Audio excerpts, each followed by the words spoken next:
Seja muito bem-vindo a mais uma aula do curso Java Games. E paramos aqui na aula passada. A gente fez aí a nossa primeira janela e desenhamos uma imagem, né, uma string, um texto nela. Basicamente, vamos continuar daqui, né? E só preciso fazer algumas alterações porque hoje a gente vai começar a desenvolver o nosso primeiro jogo. Vocês estão vendo que eu já criei o jogo aqui, ó. Eu já criei ele inteirinho, funcional. E agora eu vou com vocês criar ele do zero, tá? Então a gente vai ter que fazer algumas adaptações aqui. Primeiramente vocês vão importar o KeyListener, né? O KeyListener é um método do Java que vai literalmente escutar o teclado, né? Então o que o seu usuário mexer no teclado, o KeyListener é o responsável aí por tá fazendo essa comunicação. Então vocês vão dar um implement runnable, vírgula, KeyListener. O Game Interface vocês podem até tirar porque ele já cumpriu o papel dele, né? E vamos ver o que mais, a vírgula aqui.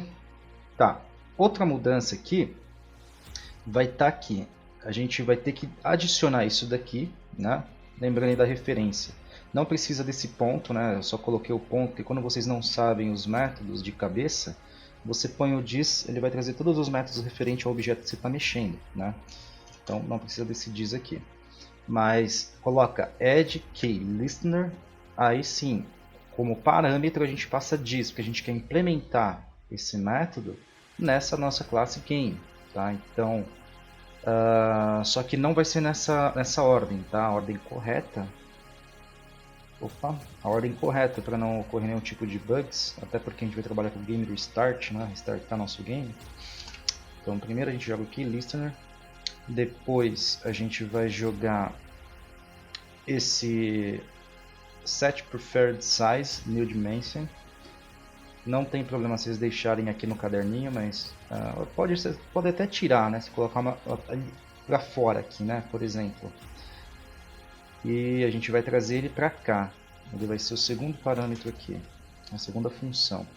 E o init window vai vir por último, né? Então a gente fecha aqui o começo aí do nosso construtor do game. Ele tem que estar assim, tá? Aí aqui você pode colocar inicialização de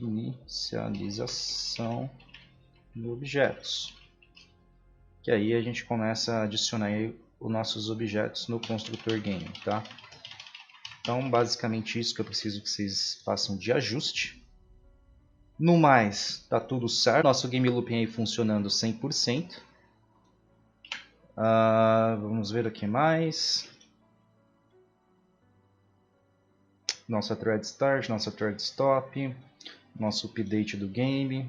Vocês viram que estão tudo comentado, né? Isso aí é para facilitar a organização, tá? Beleza. Né? Então a gente fez isso aqui na aula passada, certo? Comentem do jeito que está aqui para vocês saberem aonde inserir quando vocês forem renderizar algum gráfico. Então, por exemplo, criamos nossa classe player, vamos renderizar o player na tela. Onde eu vou pôr ele aqui? Vai ser sempre aqui, nesse meio, tá? Então, por exemplo, player, renderizei o meu player. Agora eu vou renderizar meu enemy. Vai ser sempre aqui e sempre na ordem, tá? Porque isso aqui vai sobrepondo. Então, a última camada, ela vai ser sempre mostrada por cima de todas as outras, né? Por isso que a gente trabalha com camadas, layers, né? Que a gente fala. E por isso que a gente sempre desenha esse retângulo preto primeiro, né? Que é justamente para ele ter aonde desenhar. Então tudo que vem depois vai estar sendo desenhado em cima dessa tela preta, tá? Para ficar mais fácil o entendimento aí. Bacana. Então aqui, ó, quando vocês colocarem o implements KeyListener e importarem com Ctrl Shift O, vai ficar uma mensagem amarela aqui. Vocês vão clicar com o mouse, né, deixar em cima e colocar Add Unimplemented Methods, né, para adicionar os métodos não implementados. Aí ele vai automaticamente gerar para você esses três métodos, que é o que a gente vai usar para trabalhar com o KeyListener, né? A gente vai ver mais para frente aí quando a gente começar a mexer.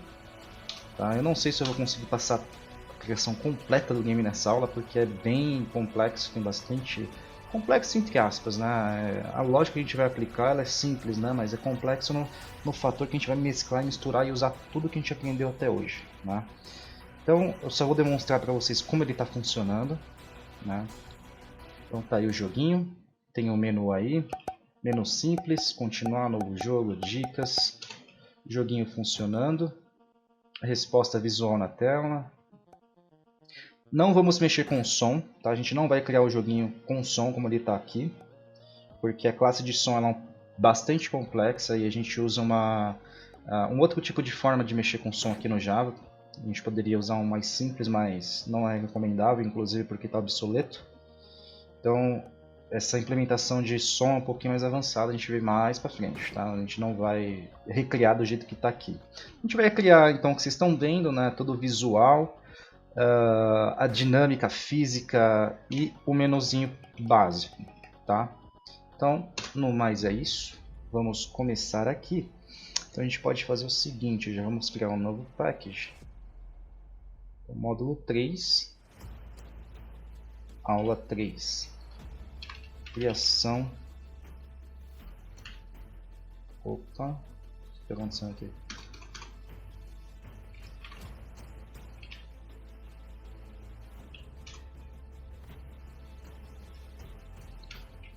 Não pode ter espaço.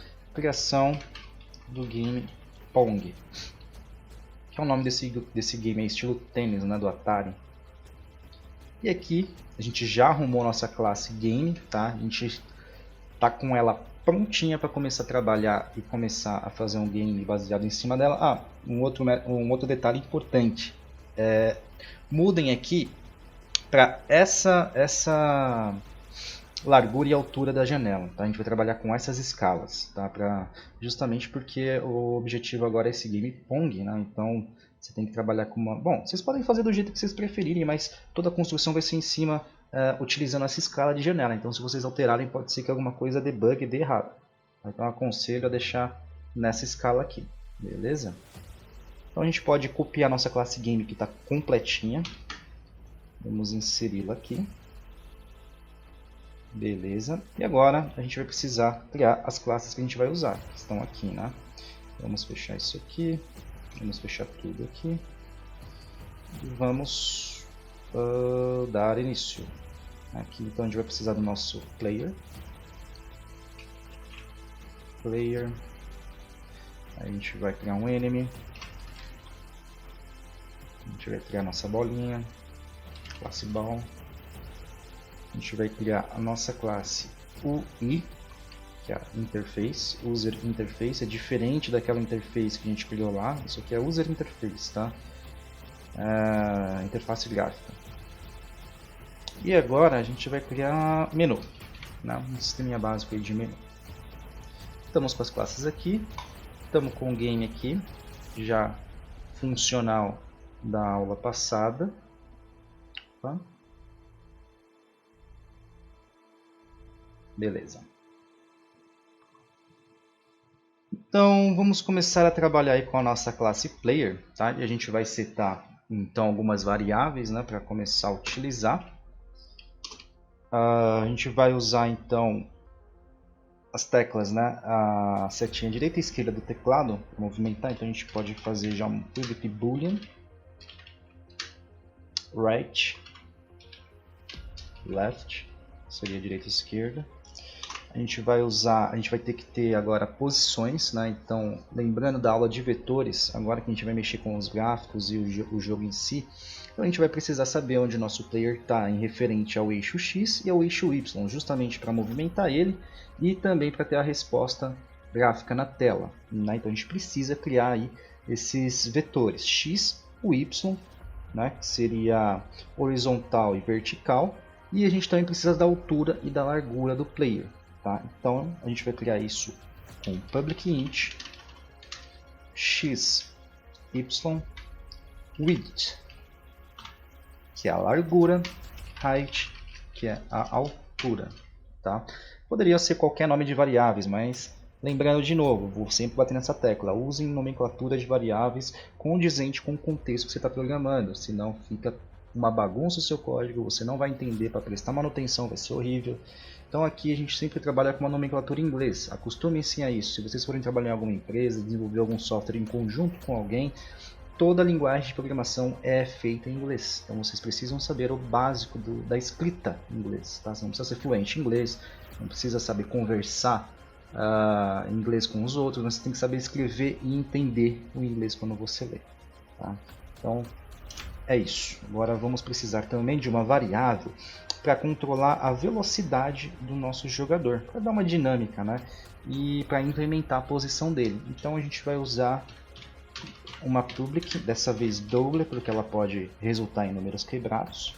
SPD, que é a sigla de speed, né? Que em inglês é velocidade.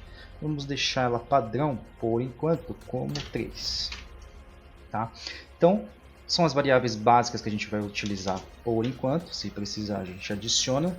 E agora a gente precisa criar a lógica desse player, né? E a lógica gráfica desse player. Então, basicamente, o método lógico render dele e o método lógico update, que a gente pode chamar aqui de um public void. A gente pode falar logic, que é a lógica player, que vai ser como se fosse o update desse player.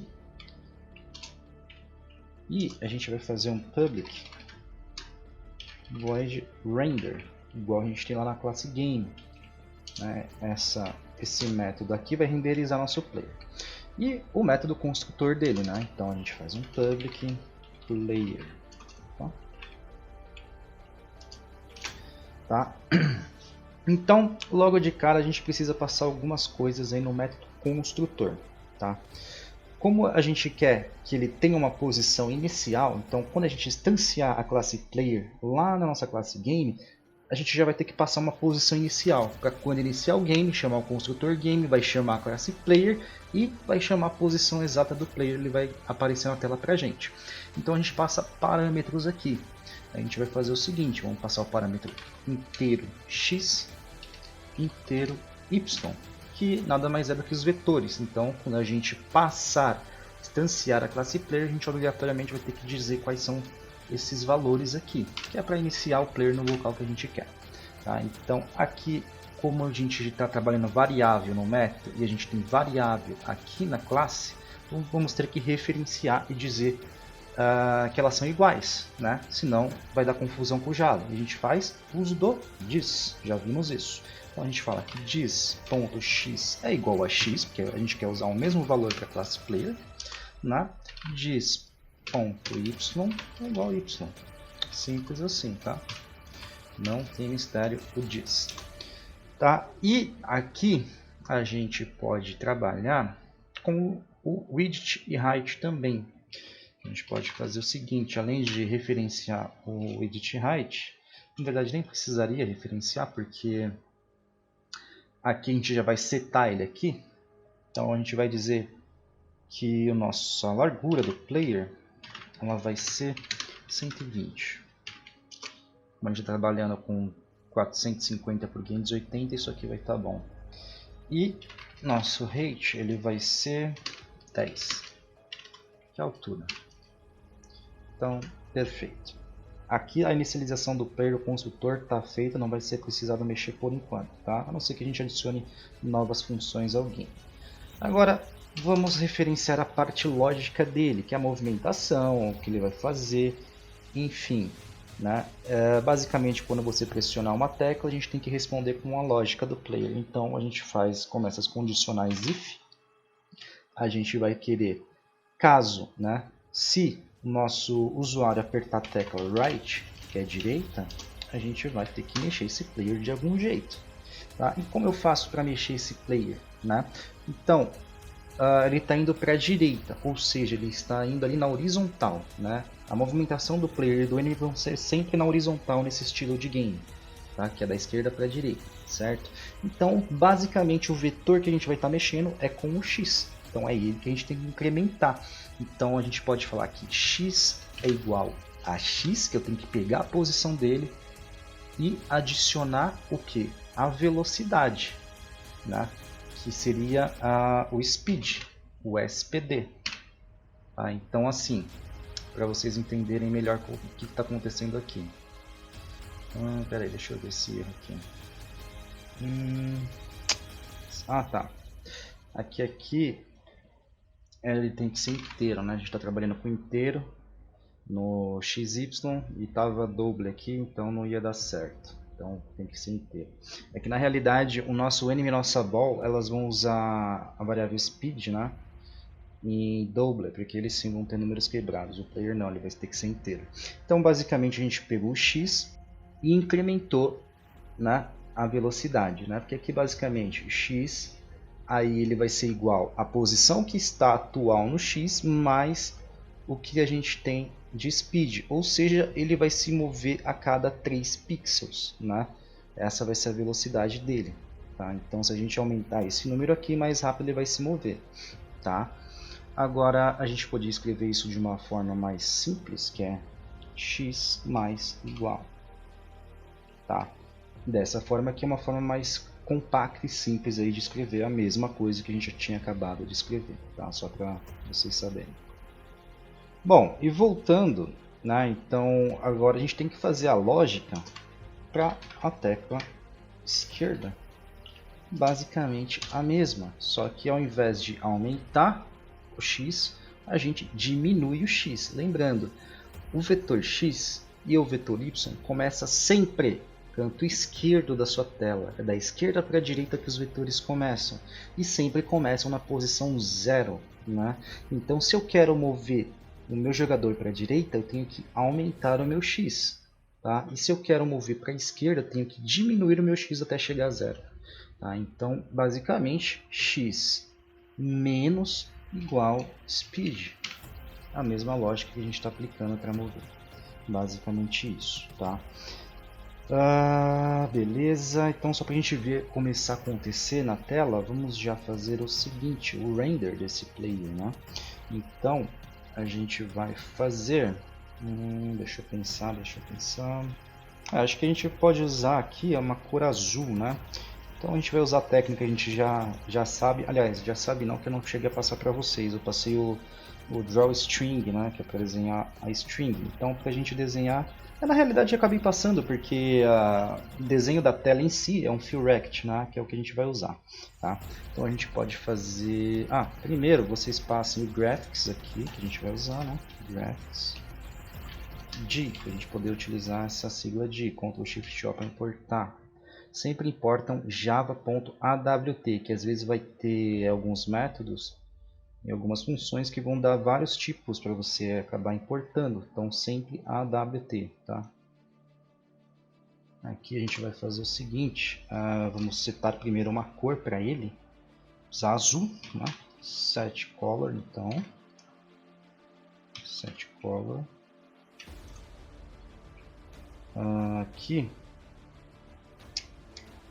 a gente pode fazer color.blue. Vai ter que importar cor também. Sim, é a parte. Ctrl Shift O, WT, Finish. Beleza. Agora a gente faz um fill rect, que é para desenhar nosso player, né? Fill rect, rectangle, né? Agora, aqui que mora a sacada, né?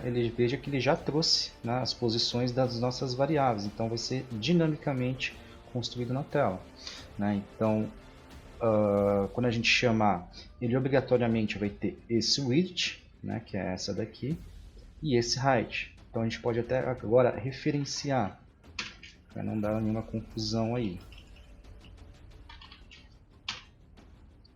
Beleza.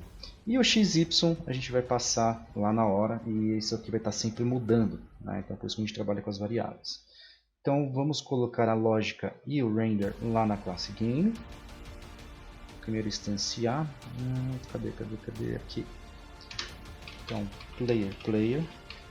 Vamos instanciar no nosso método construtor. Cadê o método construtor? Aqui. Então player igual a new player. E aqui a gente vai ter que obrigatoriamente passar os parâmetros, né? Deixa eu pensar aqui. Será que ele já vai trazer? Deixa eu ver. Bom, a gente está trabalhando com esse tamanho de tela. Beleza. Então aqui é onde vai inicializar o nosso player, tá? Então a gente pode fazer, abre parênteses, game.width, né, que é a largura aí da nossa tela, dividido por 2 menos 60. Fecha parênteses, vírgula. Agora a gente precisa da altura. Vai ser o game.height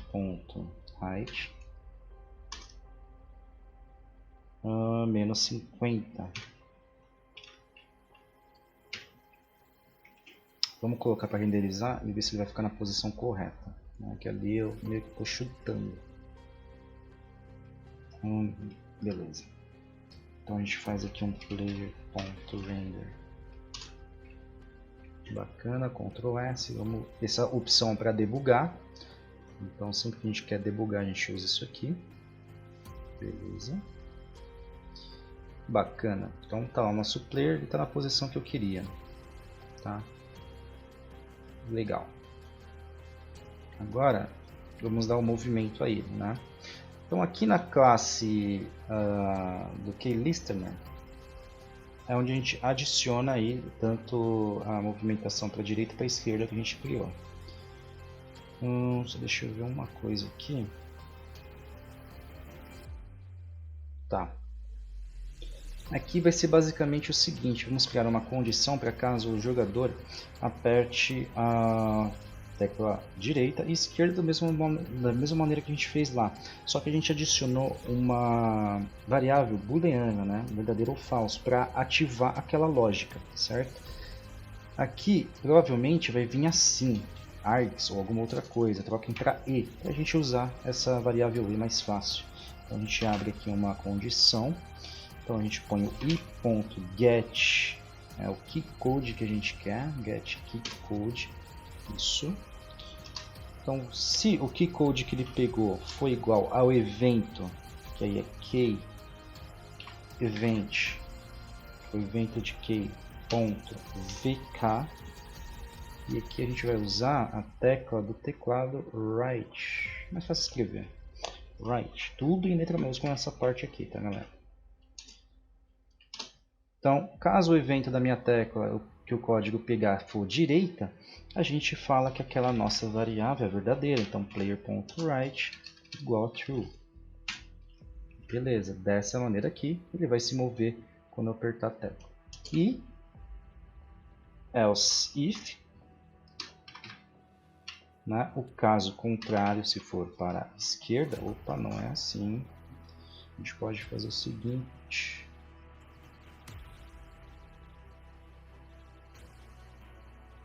Left. Beleza. Player.left igual a true. Beleza. Note que ele não vai entender o que a gente está fazendo, porque a gente só setou como true, né? Então, se a gente apertar aqui, ele vai até o fim do mapa sem parar. Opa! Ele não está nem... Ué. Right.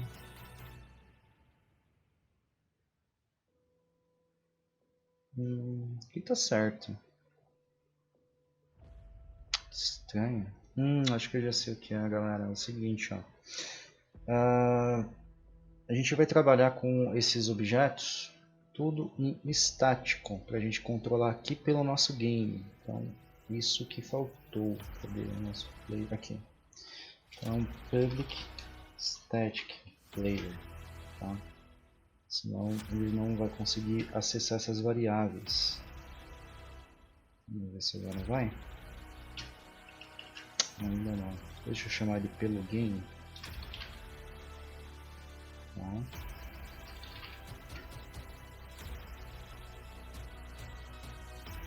Ele não está indo, galera. Eu vou dar um pause aqui para dar uma olhada porque ele não está indo.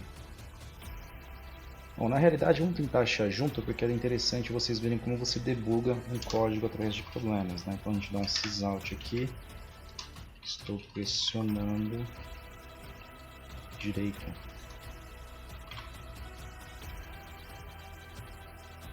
E aqui estou pressionando esquerda. A gente saber se ele está entrando nesse if aqui. Vamos dar um play. Ele não tá nem entrando no if.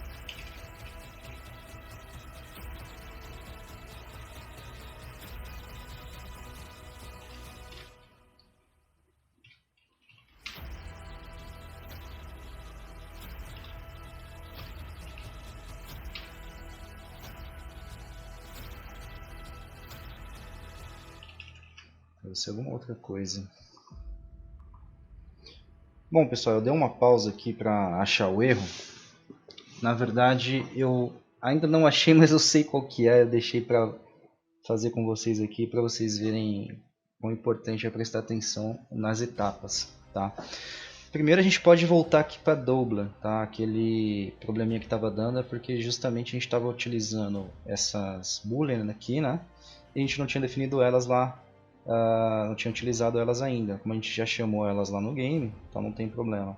E pode ser que, dependendo da velocidade que você pôr aqui, a posição mais a velocidade lá no mapa, na hora que você estiver movimentando o seu player, pode dar algum número quebrado. Então, troquem para Dobler mesmo, deixem Dobler, não tem problema. E o probleminha que estava ocorrendo é o seguinte: a gente não implementou a lógica do nosso player, né? Óbvio, então a gente tem que vir aqui no update, para aquilo funcionar, o método tem que estar aqui. Então a gente tem que fazer aqui o player logic. Outra coisa que eu quero passar para vocês, deixa eu ver se está implementado nesse game loop. Não tá. Então o que eu quero passar para vocês é o request. Esse método, como é que é? Request focus, esse método aqui, tá? Porque toda hora que você der um play, deixa eu mostrar para vocês na prática. Toda hora que vocês derem um play, ele vai... Opa, duplicou. Então toda hora que vocês derem um play, ó, tô mexendo os botões, ele não vai, mas não é que ele não tá indo. Você tem que clicar na janela para ele entender. Olha lá, você viu que ele foi? Então, com o request focus, na hora que seu jogo starta, o Java já solicita atenção para ele, então você não precisa clicar. Então, a partir do momento que abriu, ó, não cliquei ainda, vou só apertar uma tecla. Ele foi. E note, ele já entrou no nosso, que a gente está usando para debugar, né? E você vê que ele não parou, tá? O que ocorreu aqui? Tá vendo que ele não para? Tá indo infinito, né? Porque a gente colocou a variável como true na hora que a gente aperta aqui, só que não tem nada dizendo o contrário, né? Então ela está sendo eternamente pressionada aí, mesmo que a gente pressionou uma vez. Para corrigir isso, a gente simplesmente vai copiar isso aqui, e vendo key released, e coloca ela como false, né? Que é o momento que eu soltar a tecla da direita ou da esquerda, ele torna a variável falsa e para de se movimentar. E a gente pode inclusive ir lá no nosso player e tirar esse debug daqui. Já descobrimos o problema. Então damos um play e está funcional o nosso play. Opa, tem um outro detalhe aqui, ó. Menos, lembra? Não sei porque ficou com mais, eu tinha colocado menos. Acho que foi na hora que eu estava procurando o erro. Enfim, já temos total controle do nosso player aqui, tá? Note que se a gente aumentar essa velocidade, a gente aumenta o frames que ele vai estar sendo renderizado e, consequentemente, a velocidade dele, né? Só que a gente ainda não tem colisão, tá? Isso vai ser para a próxima aula, a gente vai criar um sistema de colisão aqui com a parede do nosso jogo. Basicamente é isso por enquanto. Aqui vamos deixar em 3, que vai ser a velocidade padrão. Bom, galera, por enquanto é isso, tá? Estamos começando a desenvolver o nosso game. Espero que vocês tenham gostado e espero vocês na próxima aula.